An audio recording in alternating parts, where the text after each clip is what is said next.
തെക്കൻ ഇസ്രയേലിൽ ലെബനിൽ നിന്ന് ഹിസ്ബുള്ളയുടെ റോക്കറ്റ് ആക്രമണം ഉണ്ടായി. റംസാൻ മാസത്തിൽ ഇസ്രയേൽ ഹമാസ് വെടിനിർത്തലിന് സാധ്യത. പകുതിയോളം ഇസ്രയേലി ബന്ദികളെയും പലസ്തീൻ തടവുകാരെയും വിട്ടയക്കുമെന്ന വാർത്തകൾ വരുമ്പോൾ പി ജെയിംസ് ഈ വാർത്തകളെ അപഗ്രഥിക്കാൻ നമുക്കൊപ്പം ചേരുന്നു. Good morning P. ഒരുപക്ഷെ ഇസ്രായേലാണ് ഗസയിലും ലെബനനിലൊക്കെ ആക്രമണം നടത്തിക്കൊണ്ടിരുന്നത്. അതിന് വിപരീതമായിട്ട് ഈ ഇസ്രായേൽ നേരത്തെ ലെബനിൽ നടത്തിയ ആക്രമണത്തിന് തിരിച്ചടി എന്നോണം ലെബനീസ് താഴ്വരകളിൽ നിന്ന് വലിയ ആക്രമണം നടത്തിയിരിക്കുന്നു ഹെസ്ബുള്ള. അത് ഇറാൻ്റെ പിന്തുണയുള്ള സംഘടനയാണ്. ലെബനനിൽ അവർക്ക് വലിയ സ്വാധീനമുണ്ട്. തെക്കൻ ഇസ്രായേലിലേക്കാണ് അവർ റോക്കറ്റ് ആക്രമണം നടത്തിയിരിക്കുന്നത്. പലതും അയൺ ഡോം വെച്ച് ഇസ്രായേൽ തടഞ്ഞിട്ടുണ്ട്. പക്ഷെ ചിലത് ജനവാസ കേന്ദ്രങ്ങളിൽ പതിച്ചുവെന്ന് പറയുന്നു. എന്തായാലും മരണസംഖ്യ സംബന്ധിച്ചോ അല്ലെങ്കിൽ പരിക്കേറ്റവരെ കുറിച്ചുള്ള കാര്യങ്ങൾ ഇസ്രായേൽ പുറത്തുവിട്ടിട്ടില്ല. എന്തായാലും ഇസ്രായേലിന് നേരെ ഹെസ്ബുള്ളയുടെ ആക്രമണം നടന്നു എന്നുള്ളത് തന്നെയാണ് ഈ മണിക്കൂറുകളിലെ വലിയ വാർത്ത. ഇതിനിടയിൽ ഇസ്രായേൽ ഹമാസ് യുദ്ധം ശക്തമായി തുടരുകയാണ്. തെക്കൻ ഗസയിൽ അതുപോലെ തന്നെ റഫയുടെ ചില ഭാഗങ്ങളിലൊക്കെ ഇസ്രായേൽ ആക്രമണം അഴിച്ചുവിട്ടിട്ടുണ്ട്.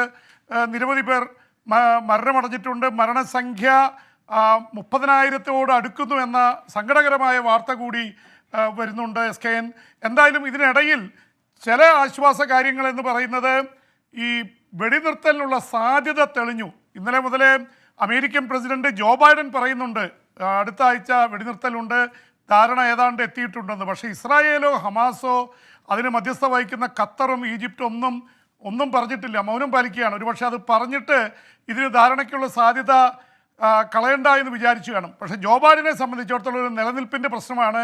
ഗസയിൽ വെടിനിർത്തലില്ലെങ്കിൽ മിഷിഗണിൽ പ്രൈമറി തിരഞ്ഞെടുപ്പ് നടക്കാൻ പോവുകയാണ്, വോട്ടില്ല എന്ന് അമേരിക്കക്കാർ തന്നെ പറഞ്ഞു തുടങ്ങിയിരിക്കുന്നു. അതുകൊണ്ട് വെടിനിർത്തലിന് വേണ്ടി ആഞ്ഞു പിടിക്കുകയാണ് ജോ ബൈഡൻ. ജോ ബൈഡന് ഈ വർഷം തെരഞ്ഞെടുപ്പ് വർഷമാണ്, ജയിച്ചേ പറ്റൂ. ട്രംപ് അവിടെ വലിയ രീതിയിലുള്ള അപകട സൂചനകൾ നൽകിക്കഴിഞ്ഞു. അതുകൊണ്ട് തന്നെ ജോ ബൈഡൻ പറയുന്നു ധാരണയായി, അതിൻ്റെ അടുത്ത് എത്തി എന്നൊക്കെ പറയുന്നു. എന്തായാലും പറഞ്ഞതനുസരിച്ച് നമുക്ക് കിട്ടുന്ന വിവരങ്ങളനുസരിച്ച് ഈ ബന്ദികളായിട്ടുള്ള 100-ലേറെ പേരിൽ പകുതി പേരെ, പ്രായമായവരെയും രോഗികളായിട്ടുള്ളവരെ വിട്ടയക്കും എന്നുള്ള തരത്തിലാണ് കേൾക്കുന്നത്. ഒപ്പം തന്നെ 1000-ലേറെ പലസ്തീൻ തടവുകാരെയും ഇസ്രായേലിൽ നിന്ന് വിട്ടയക്കുമെന്ന് പറയുന്നു. എന്തായാലും ഇത് സംബന്ധിച്ചുള്ള വ്യക്തമായ ധാരണകൾ ഇനിയും പുറത്തു വരാനിരിക്കുന്നതേ ഉള്ളൂ. SKN. Okay, thank you James. ഇനി മറ്റൊരു വാർത്ത, റഷ്യക്കെതിരെ യുക്രൈനിലേക്ക് നാറ്റോ സഖ്യത്തിൻ്റെ സൈന്യത്തെ അയക്കണമെന്നാണ് ഫ്രഞ്ച് പ്രസിഡന്റ് പറയുന്നത്. എന്നാൽ യൂറോപ്യൻ യൂണിയൻ ഇത് തള്ളിക്കളഞ്ഞിരിക്കുന്നു. കാര്യം ഇതൊരു 3-ാം ലോക യുദ്ധത്തിന് പോലും സാധ്യതയുണ്ടാക്കുമെന്ന രീതിയിൽ. എന്തൊക്കെയാണ് അതിൻ്റെ വാർത്തകൾ? SKN, ഈ ഫ്രഞ്ച് പ്രസിഡന്റ് വല്ലാത്തൊരു നിഗമനമാണ് അല്ലെങ്കിൽ നിർദ്ദേശമാണ് മുന്നോട്ട് വെച്ചത്. നാറ്റോ സഖ്യം എന്ന് പറയുന്നത് യൂറോപ്പും അമേരിക്കയും അടക്കം 31 രാജ്യങ്ങളുടെ ഒരു വലിയ സൈനിക സഖ്യമാണ്.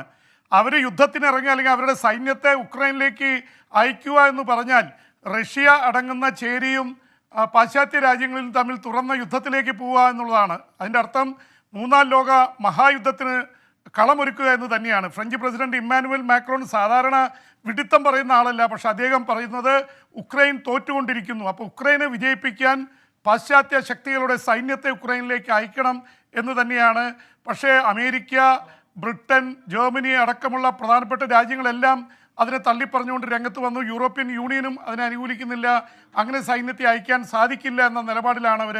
റഷ്യയെ സംബന്ധിച്ചിടത്തോളം ഇത് ആശ്വാസകരമായിട്ടുള്ള വാർത്തയാണ്. ഇതിനിടയിൽ റഷ്യ ഉക്രൈൻ നഗരങ്ങളിൽ വലിയ ആക്രമണം നടത്തിക്കൊണ്ടിരിക്കുന്നുണ്ട്. SKN. അപ്പോൾ ആ തരത്തിൽ കാര്യങ്ങൾ മുന്നോട്ട് പോകുന്നു. 3-ാം ലോക മഹായുദ്ധത്തിലേക്ക് കാര്യങ്ങൾ എത്തിക്കില്ല എന്ന് തന്നെ നാറ്റോ ശക്തികൾ പറയുന്നുണ്ട്. അതിനിടയിൽ റഷ്യയിലും ഒരുപാട് കാര്യങ്ങൾ നടക്കുന്നുണ്ട്.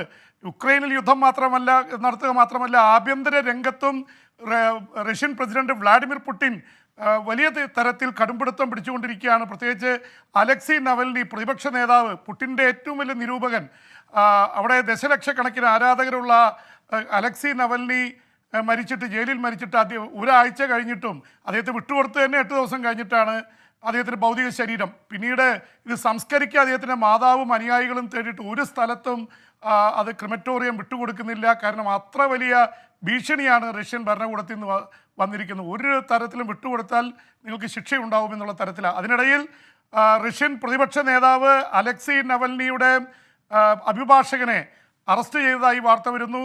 നേരത്തെയുള്ള നിരവധി അഭിഭാഷകരെ തീവ്രവാദം ആരോപിച്ച് ജയിലിൽ അടച്ചിരിക്കുകയാണ്. അപ്പോൾ വലിയ രീതിയിലുള്ളൊരു ഏകാധിപത്യ ശൈലിയിലേക്ക് റഷ്യൻ പ്രസിഡന്റ് വ്ളാഡിമിർ പുടിനും ഭരണകൂടവും പോയിരിക്കുന്നു. എതിരാളികളായിട്ട് വരുന്ന ഒരാളെപ്പോലും വെച്ച് പൊറപ്പിക്കില്ല എന്ന നിലയിലാണ് ഒരുപാട് പ്രതിപക്ഷ നേതാക്കൾ ഇപ്പോഴും ജയിലിലാണ്. പക്ഷേ അവർ ശബ്ദിക്കാനുള്ള ധൈര്യം കാണിക്കുന്നു എന്നുള്ളതാണ് ഒരു പക്ഷേ റഷ്യൻ ജനാധിപത്യത്തിന് ഏക ആശ്വാസമായി നിൽക്കുന്നത്. SK ജെയിംസെ, മറ്റൊരു കാര്യം സന്തോഷമുള്ളൊരു വാർത്തയാണ്. ലൂണാർ രാത്രിയിൽ പ്രവർത്തനരഹിതമായ ജപ്പാന്റെ പേടകം വെളിച്ചത്ത് മിഴി തുറന്നു എന്ന വാർത്ത വരുന്നു. കാര്യം സ്ഥിരമായിട്ട് ആൾക്കാരെ അവിടെ താമസിക്കാനുള്ള പരിപാടിയാണല്ലോ ജപ്പാന്റെ. SK ഒരു പക്ഷേ ഇതൊരു വലിയ സന്തോഷ വാർത്ത തന്നെയാണ്. കാരണം സാധാരണ ഒരു ലൂണാർ രാത്രി എന്ന് പറഞ്ഞാൽ നമ്മുടെ ഭൂമിയിലെ 2 ആഴ്ചയാണ്. 15 ദിവസം -130 ഡിഗ്രി സെൻറ്റിഗ്രേഡിലാണ് ചന്ദ്രനിലെ കാലാവസ്ഥ. അതുകൊണ്ട് തന്നെ ഏത് മിഷനായാലും അത് പ്രവർത്തനക്ഷമമല്ലാതാവും, അല്ലെങ്കിൽ അതിൻ്റെ ഇത് സ്ലീപ്പിംഗ് മോഡിൽ ഇട്ട് കഴിഞ്ഞാൽ പിന്നീട് കണ്ണ് തുറക്കില്ല എന്നുള്ള അവസ്ഥ. ഇന്ത്യക്കത് സംഭവിച്ചിരുന്നു. ഇന്ത്യ ഇത് കണ്ണ് തുറന്നിരുന്ന സമയത്താണ് ലാൻഡ് ചെയ്തത്. 15 ദിവസം കൊണ്ട് നമ്മളുടെ പരീക്ഷണമെല്ലാം പൂർത്തിയാക്കി. പക്ഷെ നമ്മൾ രണ്ടാമതൊരു ശ്രമം കൂടി നടത്തി. ലൂണാർ രാത്രി കഴിയുമ്പോൾ 15 ദിവസം കഴിയുമ്പോൾ വീണ്ടും കണ്ണ് തുറപ്പിക്കാൻ ശ്രമിച്ചു. പക്ഷെ നടന്നില്ല. ഷട്ട് ഡൗൺ ചെയ്തത് വീണ്ടും തുറന്നില്ല.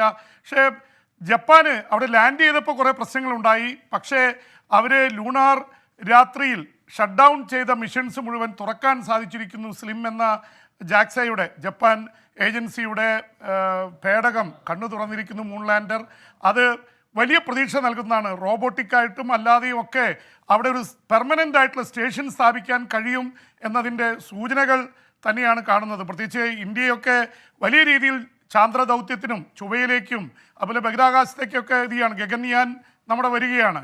അപ്പോൾ സ്വാഭാവികമായിട്ടും ഇന്ത്യയുടെ പ്രവർത്തനങ്ങൾ വലിയതോടുകൂടിയാണ് മറ്റു രാജ്യങ്ങൾ, വൻ ശക്തികൾ, പ്രത്യേകിച്ച് റഷ്യ, അമേരിക്ക, ചൈന, ഈ 3 രാജ്യങ്ങളെ സംബന്ധിച്ചിടത്തോളം ഇന്ത്യയാണ് 4ാമത് ചന്ദ്രനിൽ കാലുകുത്തിയത്. 5ാമതാണ് ജപ്പാൻ ചന്ദ്രനിൽ എത്തിയത്. അതുകൊണ്ട് തന്നെ ഇന്ത്യയുടെ പ്രവർത്തനങ്ങൾക്ക്, കാരണം ദക്ഷിണ ധ്രുവത്തിൽ ആദ്യമായി ഇറങ്ങിയ രാജ്യം ഇന്ത്യയാണ്. അമേരിക്കയ്ക്കും ചൈനയ്ക്കും അതുപോലെ തന്നെ റഷ്യയ്ക്കൊന്നും കഴിയാത്തൊരു നേട്ടം ഇന്ത്യ കൈവരിച്ചു. റഷ്യ നമ്മളോട് മത്സരിച്ചു പോയെങ്കിലും റഷ്യയുടെ പേടകം അല്ലെങ്കിൽ അവരുടെ ക്രാഫ്റ്റ് തകർന്നു പോയി. അപ്പോൾ അതിൻ്റെയൊക്കെ പശ്ചാത്തലത്തിൽ ഇന്ത്യയുടെ ഈ ബഹിരാകാശ നേട്ടത്തെ എല്ലാവരും വലിയ ശ്രദ്ധയോടെ വീക്ഷിക്കുന്നുണ്ട്. ഇതിനിടയിലാണ് അമേരിക്കയുടെ സ്വകാര്യ കമ്പനി ഒഡീസിയസ് എന്ന ചാന്ദ്ര ദൗത്യം വിട്ടത്. അത് അവിടെ ചെന്നിട്ടുണ്ട്, പക്ഷേ തകരാറുകളിലൊക്കെ പെട്ട് കിടക്കുകയാണ്. അതിൽ നിന്ന് എടുത്ത ചിത്രങ്ങൾ ഇതുവരെ പുറത്തുവിട്ടിട്ടില്ല. എന്തായാലും ഇത് ചാന്ദ്ര തലത്തിൽ ഒരുപാട് നേട്ടങ്ങൾ കൈവരിക്കാൻ രാജ്യങ്ങൾ തമ്മിൽ മത്സരിക്കുന്ന അവസ്ഥയിൽ എത്തിയിരിക്കുന്നു. Thank you P James. ഇനി വിദേശ വാർത്തകൾ നാളെ ഇതേ സമയം ഈ പരിപാടിയിൽ. ലോകത്തെവിടെയായാലും ഏത് സമയത്തും 24 വാർത്തകളും ഓഗ്മെന്റഡ് റിയാലിറ്റി പാക്കേജുകളും എക്സ്പ്ലെയിനറുകളും വിശദമായി കാണാൻ ഞങ്ങളുടെ യൂട്യൂബ് ചാനൽ നിങ്ങൾക്ക് സബ്സ്ക്രൈബ് ചെയ്യാം.